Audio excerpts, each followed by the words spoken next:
మన complete corporate గురించి మనం మాట్లాడుతున్నాం. Corporate culture and behaviour. So first ఇది ఒకటి, రెండోది వచ్చి మనకి organisation behaviour.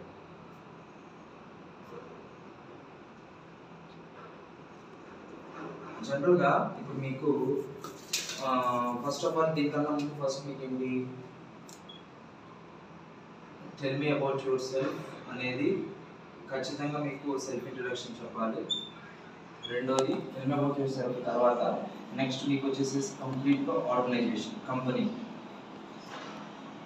Company policy. Next మూడోది కంపెనీ కల్చర్. ఫోర్త్ పాయింట్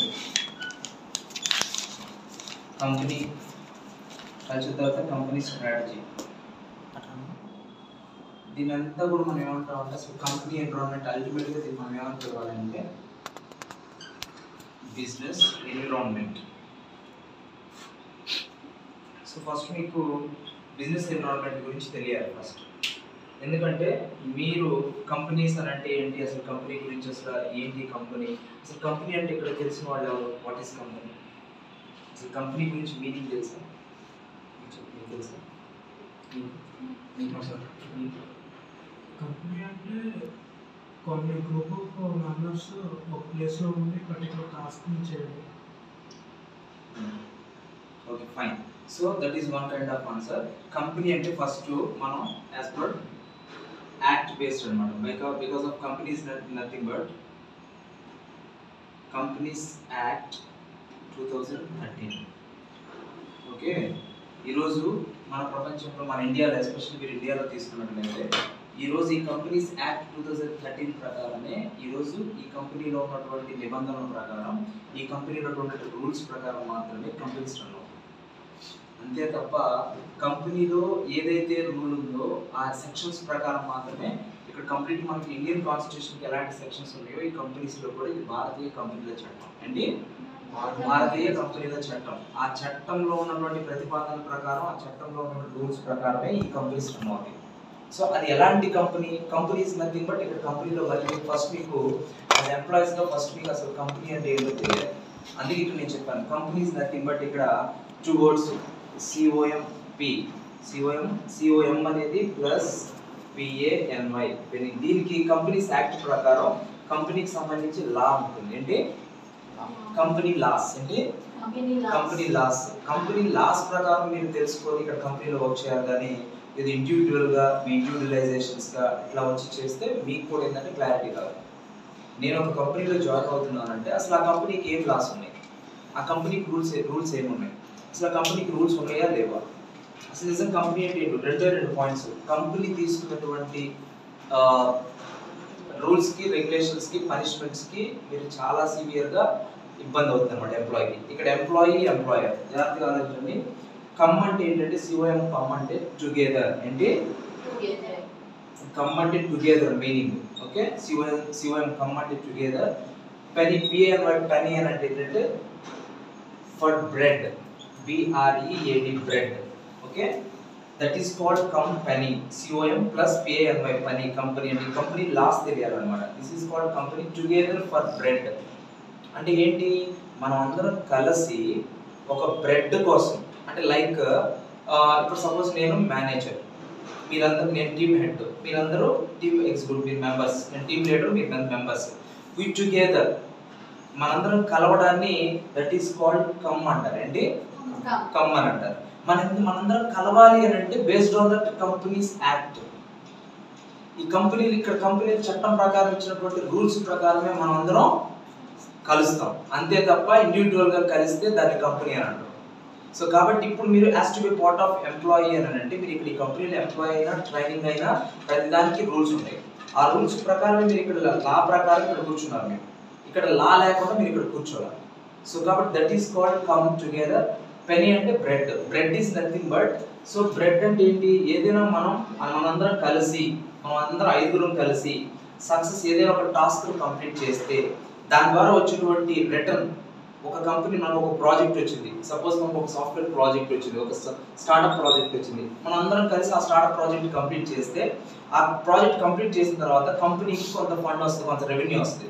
ఆ రెవెన్యూ మొత్తం కలిపి అక్కడ మనం బ్రెడ్ అన్నారు. ఏంటి ఆ వచ్చినటువంటి రెవెన్యూ ఇన్కమ్ ని బ్రెడ్ అన్నారు ఇక్కడ ఈ కంపెనీ లా ప్రకారం. ఆ వచ్చినటువంటి బ్రెడ్ అంటే ఏంటి? Bread is nothing but money అండి. Bread is nothing but money, bread is nothing but return. ఆ వచ్చినటువంటి అమౌంట్ ని then we can company can be distributed to as a salary, distribute the employees as a salary. ఆ వచ్చినటువంటి amount ని మీకు distribute చేస్తుంది కాబట్టి that is called the to bread అన్నమాట. దాన్ని మనం బ్రెడ్ అని పిలుస్తాం. That is called company law. Company లాలో ఇలా చెప్తుంది అనమాట. అంటే ఇక్కడ మీకు మూడు విషయాలు తెలియాలి. మీరు ఎంప్లాయీ లాగానే ఆలోచిస్తే ఎంప్లాయీ లాగానే ఉంటారు, కానీ employee will become a employer. అంటే employee will become a employer అవుతాడు. ఎప్పుడు అవుతాడు? మినిమం ఒక fresher level 0 to 1 year experience, 1 to 5 years experience, 5 to 10 years experience. Definite గా 10 years టైంలో మీరు ఓన్ గా ఏదైనా ఒక కంపెనీ పెట్టినప్పుడు డెఫినెట్ గా విల్ బికమ్ ఏ ఎంప్లాయర్. మీరు ఎంప్లాయర్ అవుతారు, you are the owner of the company. Then అప్పుడు మీరు కూడా has to be part of your experience, you are the specialist, then you have to maintain one company. That is called fresher level into employer level. అంటే ఆ లెవెల్లోకి వెళ్ళాలన్నప్పుడు ఈ రోజు మీరు initiative లో తీసుకున్నటువంటి డెసిషన్ మేకింగ్, సపోజ్ నిఖిల్ వచ్చేసేసి తను జావా డెవలప్ చేస్తున్నారు, జావా డెవలపర్. ఒక 10 years తర్వాత తను 15 years ఎక్స్పీరియన్స్ చేసే జావా డెవలపర్, అతను ఒక ఐటీ కంపెనీ పెడతారు.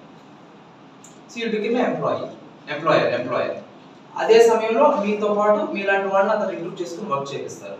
సో ఇవన్నీ కూడా జనరల్ బయాస్ లో జనరల్ థింకింగ్ చేస్తే మీరు మీ మీద కేసులు పడతాయి అన్నమాట. ఎప్పుడు కూడా లా ఫాలో అవ్వాలి. మీరు ఏదైనా మిస్డిసిప్లైన్ చేసినా, మీరు ఆర్గనైజేషన్ ఉండాల్సినటువంటి విధంగా ఉండకపోయినా మీకు ఖచ్చితంగా ఓన్గా ఎవరు శిక్షలు విధించరు. అన్ని కంపెనీ రూల్స్ ప్రకారం మీకు విధిస్తారు.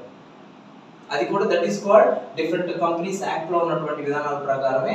సో మీ బిహేవియర్ కానీ మిస్బిహేవియర్ కానీ, లేకపోతే ఇక్కడ మాట్లాడే ఇన్ఫర్మేషన్ మీరు బయటికి పాస్ చేయడం కానీ, లేకపోతే ఫర్ ఎగ్జాంపుల్ కంపెనీ రూల్స్ కి అగెన్స్ట్ గా మీరు ఏది మాట్లాడినా సో కంప్లీట్ గా దాని కంప్లీట్ సెక్షన్ ప్రకారం కంప్లీట్ జరుగుతూ ఉంటుంది. అందువల్ల కంపెనీస్ యాక్ట్ అనేది చాలా ఇంపార్టెంట్. అందువల్ల మీకు ఈ రోజు నేను కంపెనీస్ యాక్ట్ ఒకటి, కంపెనీస్ లా ఒకటి, అలాగే నెక్స్ట్ కార్పొరేట్ గవర్నెన్స్, ఈ మూడు రాసుకోండి. సబ్జెక్ట్ మ్యాటర్ అని పెట్టుకోండి. Subject matter.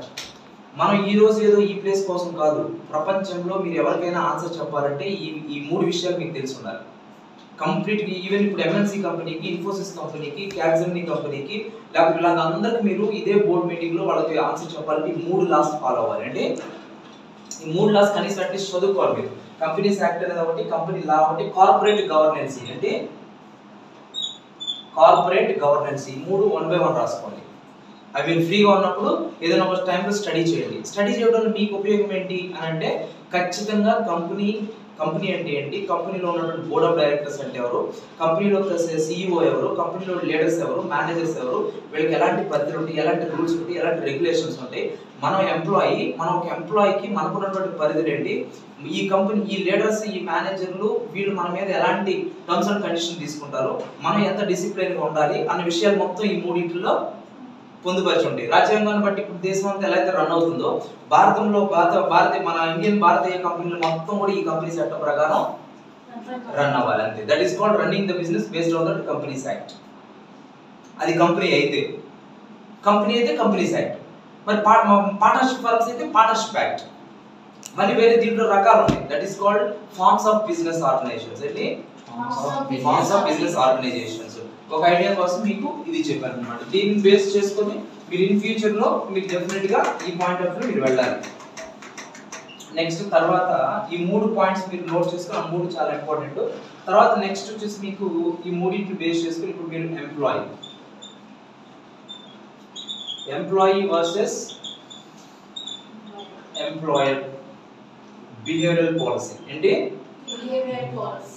Behavioural policy and ఇక్కడ డిసిప్లినరీ యాక్షన్. ఏంటి ఇండిసిప్లినరీ యాక్షన్. ఏంటి indisciplinary action as per violence of act. అంటే ఇండిసిప్లినరీ యాక్షన్ ప్రకారం ఒక ఎంప్లాయీ మీద ఒక కంపెనీ ఒక ఎంప్లాయర్ ఒక బిహేవియరల్ పాలసీ రాట్ చేస్తారు. స్టాండర్డ్ బిహేవియరల్ పాలసీ అని ఏమంటా నోట్ చేసుకోండి. దాన్ని నోట్ చేసుకోండి. Standard behavioural policy. ఏంటి స్టాండర్డ్ బిహేవియరల్ పాలసీ. ప్రతి కంపెనీకి ఈ స్టాండర్డ్ బిహేవియరల్ పాలసీ ఉంటుంది. ఈ పాలసీ ప్రకారమే మీరు కంపెనీని అప్రోచ్ అవ్వాలి, కంపెనీని సిస్టమాటిక్గా ఫాలో అవ్వాలి. ఈ డిసిప్లిన్ నేర్చుకోవడం వల్ల మీరు రేపు ఏదైనా ఇన్ఫోసిస్ కంపెనీకి వెళ్ళినప్పుడు మీరు మీ యొక్క కల్చర్ కానీ, మీ యొక్క డిసిప్లిన్ కానీ, మీ యొక్క విధానాలు కానీ చాలా క్లియర్గా ఉంటాయి. అందువల్ల ఏంటంటే మీరు ఇక్కడ మన లోకల్లో మన ఇంట్లో బిహేవ్ చేయడం వేరు, కొత్త వాళ్ళ ఇంట్లో బిహేవ్ చేయడం వేరు, అట్ ద సేమ్ టైం చిన్న కంపెనీలో బిహేవ్ చేయడం వేరు, ఒక ఇన్ఫోసిస్ కంపెనీకి ఇంటర్వ్యూకి వెళ్ళినప్పుడు లేకపోతే అక్కడ జాబ్ వచ్చినప్పుడు బిహేవ్ చేయడం వేరు. సో కాబట్టి ఇలాంటి రిస్ట్రిక్షన్స్ ద్వారా క్లియర్గా మీకు ఇవన్నీ కూడా కంపెనీస్లో ఉంటాయి. ఓకే, వాట్ అని ఇంట్రడ్యూస్ చేస్తున్నాను, మీకు ఇంకా డీప్గా చెప్పట్లేదు నేను. డిసిప్లినరీ యాక్షన్ అన్నమాట. ఈ ఇద్దరి మధ్య ఇక్కడ ఎంప్లాయర్ అంటే ఎగ్జాంపుల్, ఇక్కడ మిమ్మల్ని ఎవరు మెయింటైన్ చేస్తారు? హెచ్ఆర్ మెయింటైన్ చేస్తారు. అంటే ఇక్కడ ఎంప్లాయర్ ఎవరు? ఇక్కడ యాజ్ ఎంప్లాయర్ హెచ్ఆర్ ఉంటారు, చీఫ్ హెచ్ఆర్ ఉంటారు. ఇక్కడ వచ్చేసి మేనేజింగ్ ద ఎంప్లాయీస్. ఈ ఎంప్లాయీస్ మొత్తాన్ని హెచ్ఆర్ మేనేజ్ చేస్తూ ఉంటారు. ఈ హెచ్ఆర్ సంబంధించిన ఇక్కడ హెచ్ఆర్ పాలసీ ఉంటుంది. ఈ పాలసీలో ఏదైతే ఉన్నాయో ఆ పాలసీలు మీకు టర్మ్స్ అండ్ కండిషన్స్ గా ఇవ్వడం జరుగుతుంది. ఫస్ట్ కంపెనీ యొక్క పాలసీలు ఏంటి, కంపెనీ యొక్క టర్మ్స్ అండ్ కండిషన్స్ ఏంటి, కంపెనీలో అసలు మనం ఎలా ఉండాలి, అసలు ఎలా ఉండకూడదు అనేది మొత్తం కూడా ఫస్ట్ ఈ కంపెనీ మీకు ఖచ్చితంగా నిబంధనలను ఇవ్వడం ద్వారా, దాని ద్వారా కంపెనీకి కావాల్సినటువంటి ఆబ్జెక్టివ్స్ ని, కంపెనీకి కావాల్సిన గోల్స్ ని మీరు రీచ్ అవ్వాలి. రీచ్ అయ్యి ఆ కంపెనీకి గోల్స్ ఇచ్చినప్పుడు మాత్రమే మీకు ఖచ్చితంగా ఈ పాలసీని వర్తిస్తుంది. ఎప్పుడైనా మీరు ఈ గోల్స్ రీచ్ అవ్వకపోతే బిహేవియరల్ పాలసీ ప్రకారం, ఇండిసిప్లినరీ యాక్షన్ ప్రకారం, పర్ఫార్మెన్స్ అప్రైజల్ ప్రకారం మీకు రేటింగ్స్ ఇచ్చి, అలాగే నెక్స్ట్ సెక్షన్ ప్రకారం డెఫినెట్గా మిమ్మల్ని కంపెనీ నిర్ణయాలు తీసుకోవడానికి అవకాశం ఉంటుంది. ఓకే, ఇదేదో నార్మల్గా ఓవర్ మనం కూర్చొని ఏదో చేసుకుంటున్న పాయింట్ కాదు. సో కాబట్టి ప్రతిదీ కూడా ఇది మన ప్రైవేట్ లిమిటెడ్ కంపెనీ కనుక. నెక్స్ట్ తర్వాత ఇదొక పాయింట్. ఇప్పుడు మీరు వచ్చేసి జనరల్గా మీకు నేచర్ ఆఫ్ జాబ్ ఎలా ఉంటుంది అని అంటే, ఐ మీన్ ఇప్పుడు సపోజ్ మీకు ఫస్ట్ ఇప్పుడు మీరు ఫ్రెషర్స్, ఇప్పుడు ఇక్కడ మీరేం చదువుకున్నారు? మీదే క్వాలిఫికేషన్? MSc zoology. మీరు డిగ్రీ ఏంటి? బిఏ. నెక్స్ట్ మీరు బీకామ్. బీకామ్. మీరు ఎంసీఏ కంప్యూటర్స్. MCA computers. చూడండి ఇక్కడ different aspects of background of education. అయితే ఇక్కడ మరి different of background of educations ఉన్నా కానీ మీరు ఉద్యోగానికి ఎలిజిబిలిటీ ఇన్ఎలిజిబిలిటీయా? ఎవరు చెప్పారు ఎలిజిబిలిటీ అని? ఎవరు చెప్పారు? డిగ్రీ అంటే ఇక్కడ బిఏ వాళ్ళు సాఫ్ట్వేర్లోకి వెళ్ళాలని, బీకామ్ వాళ్ళు ఐటీలోకి వెళ్ళాలని, అలాగే నెక్స్ట్ బిఎస్సి వాళ్ళు ఐటీలోకి వెళ్ళొచ్చని, అలాగే నెక్స్ట్ ఎంసీఏ వాళ్ళు వేరే ప్లేస్కి వెళ్ళొచ్చని ఎవరు చెప్పారు? ఇది తెలియాలి మొదలు ఫస్ట్ మీకు యాజ్ ఎడ్యుకేటెడ్ పీపుల్స్గా మీకు తెలియాలి. ఇంకో పాయింట్ మీకు తెలిసింది కంపెనీ ఫస్ట్ ఒకటే పాయింట్, కంపెనీ కంటే ఒక కల్చర్ ఉంటుంది, కంపెనీ కంటే ఒక పాలసీ ఉంటుంది, కంపెనీ కంటే ఒక విధానం ఉంటుంది. ఆ నిబంధనలకు విరుద్ధంగా ఏది కూడా మనం క్వశ్చన్ చేయకూడదు. రెండోది మీకు డౌట్స్ ని రాసుకుని ఆ డౌట్స్ కంపెనీకి ఉపయోగపడేలా ఉండాలి, మీకు ఇచ్చినటువంటి వర్క్స్కి ఉపయోగపడేలా ఉండాలి. సో ఇప్పుడు నేను ఈ క్వశ్చన్ అడిగాను కాబట్టి ఇప్పుడు నేను మీరు ఐటీకి ఎగ్జాంపుల్ ఇది వచ్చేసి మనకి డిఫరెంట్ బ్యాక్గ్రౌండ్. అయితే ఇక్కడ multi disciplinary, multi academic discipline, different backgrounds. వీళ్ళు ఐటీ సెక్టార్స్కి, ఫైనాన్స్ సెక్టార్స్కి, అకౌంట్సింగ్ డిపార్ట్మెంట్స్కి, మ్యానుఫ్యాక్చరింగ్ డిపార్ట్మెంట్స్కి, R&D డిపార్ట్మెంట్స్కి, డిఫరెంట్ డిపార్ట్మెంట్స్కి వీళ్ళు ఎలిజిబిలిటీ అవుతారా లేదా? ఎగ్జాంపుల్ బిఏ వాళ్ళని తీసుకున్నాం. ఈ బిఏ వాళ్ళు ఈరోజు బిఏ వాళ్ళు, ఎంబీఏ వాళ్ళు ఎంతో మంది ఖాళీగా ఉండి ఏం చేయాలో అర్థమైనటువంటి పరిస్థితిలో ఉన్నటువంటి వీళ్ళు డిఫరెంట్ ఇండస్ట్రీస్లోకి వెళ్ళాలి, మీరు ఎలిజిబిలిటీ అని ఎవరు చెప్పారు అంటున్నాను నేను ఇండియాలో.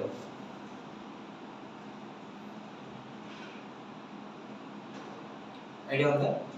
లేదు. అయితే ఇక్కడ రీసెంట్గా ఎవరు చెప్పారంటే మన Indian government UGC and also MHRM, ministry of human resource, UGC and ministry of human resource Indian education సిస్టంలో నేషనల్ ఎడ్యుకేషన్ పాలసీ 2020 ఏంటి నేషనల్ ఎడ్యుకేషన్ పాలసీ రీసెంట్గా ఆఫ్టర్ 30 years తర్వాత ఈ పాలసీని తీసుకొచ్చారు. ఏంటి ఆఫ్టర్ 30 years తర్వాత ఈ పాలసీని తీసుకొచ్చారు. ఇండియన్ ఎడ్యుకేషన్ సిస్టంలో ఎనీ గ్రాడ్యుయేట్ అంటే ఫస్ట్ ఇయర్ ఈ రోజు ఫస్ట్ ఇయర్ బిఏ హిస్టరీ చదువుతున్న స్టూడెంట్కి నచ్చలేదు అనుకో కెమిస్ట్రీలోకి వెళ్ళిపోవచ్చు. ఏంటి ఫస్ట్ ఇయర్లోనే కెమిస్ట్రీకి వెళ్ళిపోవచ్చు.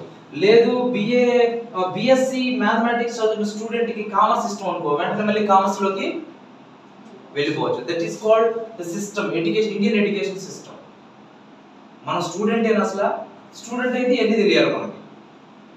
ఏదో వర్క్ మనకు తెలిసింది వచ్చి నాకు ఇది కావాలి, నాకు ఈ చాక్లెట్ కావాలి, ఉందా లేదా, ఇది లేకపోతే నాకు వద్దు. అసలు ఇక్కడ మీరు ఇండివిజువలైజేషన్ అసలు చూపించారంటే విత్ ఇన్ సెకండ్ రిజెక్ట్ చేస్తారు. అసలు ఇక్కడే కాదు ఎక్కడైనా సరే మీలో ఇండివిజువాలిటీస్ కనపడకూడదు. ఇక్కడ ప్రొఫెషనలిజం కనపడాలి తప్ప మీ ఇండివిజువల్ మైండ్ సెట్ని అసలు ఇక్కడ ప్రదర్శించకూడదు. ఇక్కడ కాదు ఏ కంపెనీలో కూడా మీ ఎమోషన్స్ని, మీ పర్సనాలిటీస్ని, మీ ఇండివిజువల్స్ని అసలు లీడర్స్ ముందు, కంపెనీల ముందు చూపించకూడదు. చూపించారంటే విత్ ఇన్ సెకండ్లో మీరు రిజెక్ట్ అయిపోతారు, దాంట్లో డౌటే లేదు. కాబట్టి కంపెనీకి వచ్చేటప్పుడు company culture, company behaviour, organisation behaviour, corporate behaviour ఇట్లాంటివి ప్రదర్శించాలి తప్ప మిగతా బిహేవియర్, మిగతా యాటిట్యూడ్స్, మిగతా పర్సనాలిటీ, జనరలైజ్డ్ థింగ్స్ ఉపయోగించాలంటే అలాంటి భాష, ద లాంగ్వేజ్ ఆఫ్ జనరలైజ్డ్ అనమాట. జనరల్ భాష ఇక్కడ మాట్లాడారు అనుకోండి డెఫినెట్గా మేము రిజెక్ట్ చేస్తారు. అసలు మీకు అలాంటి కల్చరు, అలాంటి యాటిట్యూడ్ లేదు కాబట్టి మీరు అలాంటి వాళ్ళు ఇలాంటి ఎన్విరాన్మెంట్కి పనికిరారు.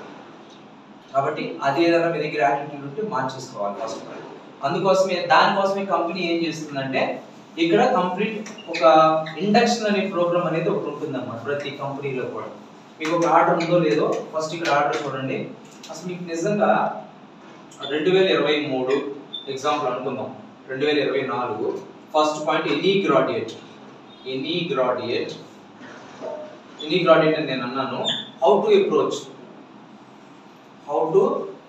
Approach for the job vacancies, for the job అని అన్నప్పుడు అసలు ఏ విధంగా అప్రోచ్. ఒక ఎనీ గ్రాడ్యుయేట్ ఫ్రెషర్ మొన్నే పాస్ అవుట్ అయ్యారు అనుకుందాం. అసలు వాళ్ళకి ఒక పద్ధతి ఉంటుంది. అంటే ఒక గ్రాడ్యుయేట్కి ఇతను జాబ్ సీకర్. సో ఇతను జాబ్ సీకర్ అయినప్పుడు డెఫినెట్గా అతను జాబ్ కోసం ఉంటాడు కాబట్టి అతను ఎలా అప్రోచ్ అవుతాడు అనేది కూడా చాలా ఇంపార్టెంట్. అయితే ఇక్కడ ఖచ్చితంగా ఒక ఎంఎన్సీ కంపెనీకి జాబ్కి వెళ్ళాలంటే కొన్ని క్యారెక్టర్స్ ఉంటాయి, కొన్ని అట్రిబ్యూట్స్ ఉంటాయి, కొన్ని క్వాలిటీస్ ఉంటాయి, కొన్ని నిబంధనలు ఉంటాయి, కొన్ని స్టాండర్డ్ క్వాలిటీస్ ఉంటాయి. అవన్నీ పటిష్టంగా మీ దగ్గర ఉన్నప్పుడు మాత్రమే మీరు ఎంఎన్సీకి అప్లై చేయాలి. ఒక ఇన్ఫోసిస్కి అప్లై చేయాలంటే ఆ ఇన్ఫోసిస్కి అప్లై చేసే అంత క్యారెక్టర్, అంత యాటిట్యూడ్, అంత నాలెడ్జ్ మీ దగ్గర ఉందా? ఉండాలంటే మరి ఏం చేయాలి? ఇట్లాంటివన్నీ కూడా చాలా జాగ్రత్తగా అర్థం. ఫస్ట్ మీకు ఒక పద్ధతి తెలియాలి. ఏ పద్ధతిలో వెళ్తే మీరు ఖచ్చితంగా ఈ రోజు కాదు, ఈ 3 నెలల తర్వాత నెక్స్ట్ మీరు సపోజ్ ఈ రోజు టార్గెట్ పెట్టుకున్నారు, నేను ఖచ్చితంగా ఒక 5 నెలల్లో నేను కంప్లీట్గా ఇన్ఫోసిస్ కంపెనీ కానీ లేకపోతే కాగ్నిజెంట్ కానీ టెక్ మహీంద్రాలో జాబ్ కొట్టాలి, నేను BA కాదు MA కాదు ఏది పక్కన పడేయాలి. ఫస్ట్ పాయింట్ అసలు దీని గురించి ఆలోచించదు. మీరు గ్రాడ్యుయేట్ అంతే. నా వాట్ నెక్స్ట్ అనేది ఈ రోజు నుంచే లెర్నింగ్ స్టార్ట్ చేయాలి. ఈ రోజు నుంచి మీరు ఈ చదువులను పక్కన పడేసి మార్కెట్ ఇండస్ట్రీ ఏమంటుంది, ఎనీ గ్రాడ్యుయేట్ అన్నారు ఏంటి, ఎనీ గ్రాడ్యుయేట్ పక్కన పట్టేస్తే ఇప్పుడు మీరు ఫోకస్ చేయాల్సినటువంటి విషయాలు ఏంటి, స్కిల్ సెట్ ఏంటి, స్కిల్ సెట్ అంటే ఏంటి, మీకు ఇంట్రెస్ట్ ఉన్నటువంటి ఏరియా మీద. అన్ని ఏరియాలు కాదు. సపోజ్ మీకు మ్యాథ్స్ రావు, మీరు మాట్లాడటం నేర్చుకుంటే కమ్యూనికేషన్లో వెళ్ళిపోండి. మీకు అర్థమెటిక్స్ రావు, లాజిక్ రాదు, రీజనింగ్ రాదు, కోడింగ్ రాదు. ఎందుకు కోడింగ్ రాకపోయినా కూడా కోడింగ్ మీద ఫోకస్ పోరాటం చేసేది? రానప్పుడు లేదు, వచ్చినప్పుడు పర్ఫెక్ట్గా కోడింగ్ రాస్తారు. మీకు అది రాదనుకున్నప్పుడు నెక్స్ట్ ప్లేస్లోకి వెళ్ళి ఫాలో చేయండి. అట్లా డెసిషన్ మేకింగ్ చాలా, మీ మైండ్ ఎందుకు పనిచేస్తుంది, మీ మైండ్ పనిచేస్తుందా లేదా, అసలు మీ మైండ్ కరెక్ట్గా ఉందా లేదా అనేది మీకు తెలుసు, కానీ నాకు తెలియదు కదా. మీరు ఏం తీసుకోవాలనేది మీకు తెలియాలి కదా. సార్ నాకు లెక్కలు రావు సార్, మ్యాథమెటిక్స్ రావు సార్, నేను మాట్లాడగలను సార్, మంచి భాష వచ్చు సార్, నేను భాష పరంగా నాకు ఏదైనా ఉద్యోగం ఉంటే నేను నలుగురితో మాట్లాడతాను సార్, నాకు అదే ఉద్యోగం ఏంటి, అదే professionalism.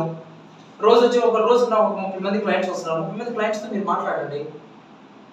That is called professionalism, that is called chief customer officer ఏంటి, chief customer officer. Just we talk అంతే. ఈరోజు ప్రపంచంలో CEO చేసే పని ఏంటి, CEO ఈ రోజు ప్రపంచంలో ప్రతి కంపెనీ CEO చేసే పని ఏంటి, టు కమ్యూనికేట్ అండ్ లీడర్షిప్ అంతే. ఓకే, CEO ఏం చేస్తారంటే టు కమ్యూనికేట్ అంతే, ఇంకేం చేయరు.